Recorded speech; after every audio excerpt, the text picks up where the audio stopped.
8,5% pertumbuhan pendapatan, 1,15% kenaikan harian, 11,49% dari awal tahun.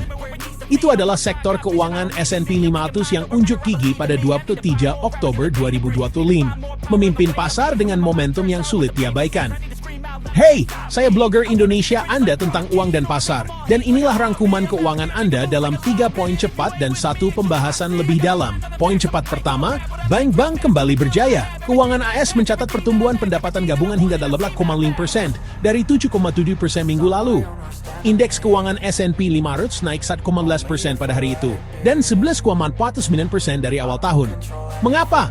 Keuntungan perusahaan yang kuat, latar belakang suku bunga yang lebih bersahabat, pasar modal yang lebih sibuk. Artinya, aliran kesepakatan mulai bangkit, perdagangan mulai meningkat, biaya mulai pulih. Hey, poin cepat kedua, IMF mengibarkan bendera kuning. Risiko stabilitas, geopolitik, utang pemerintah yang meningkat, sektor non-bank yang berkembang pesat, dan stablecoin. Aset berisiko terlihat dihargai di atas fundamental.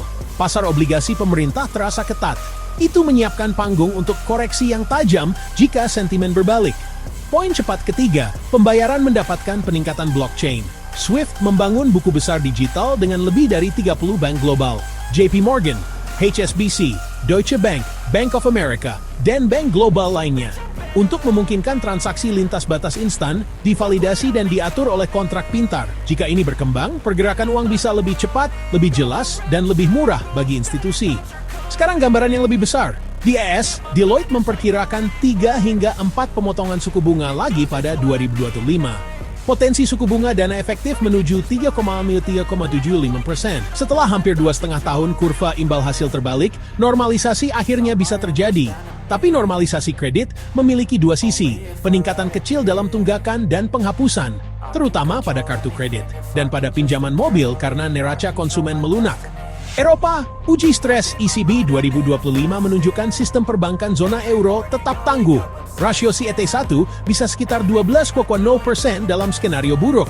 Catatan, risiko kredit pihak lawan terkonsentrasi pada perusahaan non-keuangan dan NBFI AS. Jadi bagaimana ini relevan untuk penonton dari Indonesia? Pertama, sektor keuangan global yang kuat dapat mendukung aliran modal ke pasar berkembang, bagus untuk likuiditas dan valuasi. Kedua, peringatan IMF nyata.